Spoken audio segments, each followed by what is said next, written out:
The Southern belle is an archetype for a young woman of the American Deep South's upper class.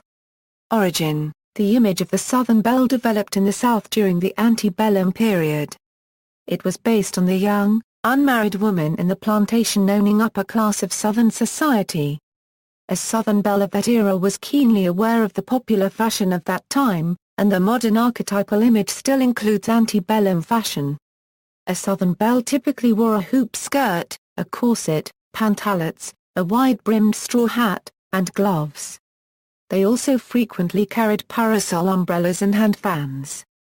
As was fashion at the time, these young women shielded themselves carefully from the sun, as a sign of tanning was considered working class and unfashionable.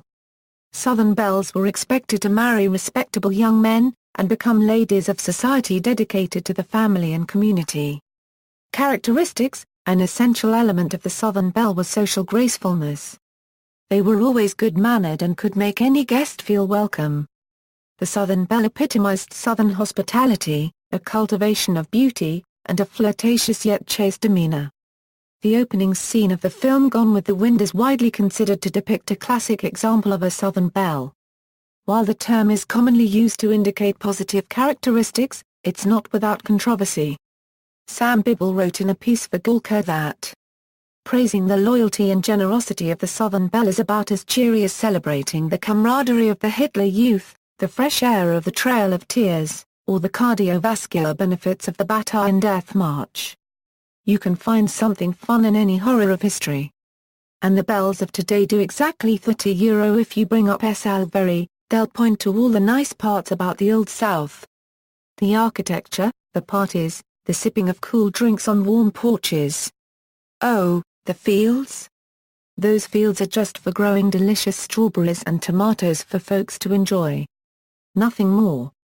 Every perk and beautiful part of white plantation life was created through black slavery.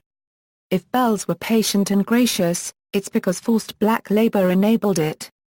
If the Southern life was pretty and sophisticated, it's because slavery afforded it.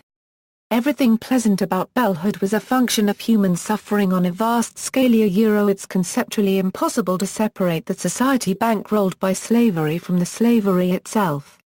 History of the archetype: during the Reconstruction era in the South, the role of the plantation-owning upper class changed dramatically.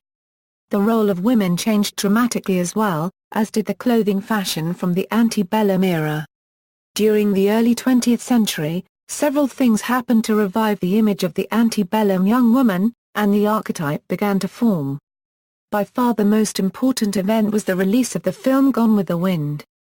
Dick Pope, Sr., famed promoter of Florida tourism, played an important role in popularizing the archetypal image. He had a staff of Southern belles working as hostesses at his famed Cypress Gardens. He promoted their image in magazines, photo spreads and newsreels all over the world, in an effort to promote his theme park. References. External links: MTV's True Life episode titled I'm a Southern Belle.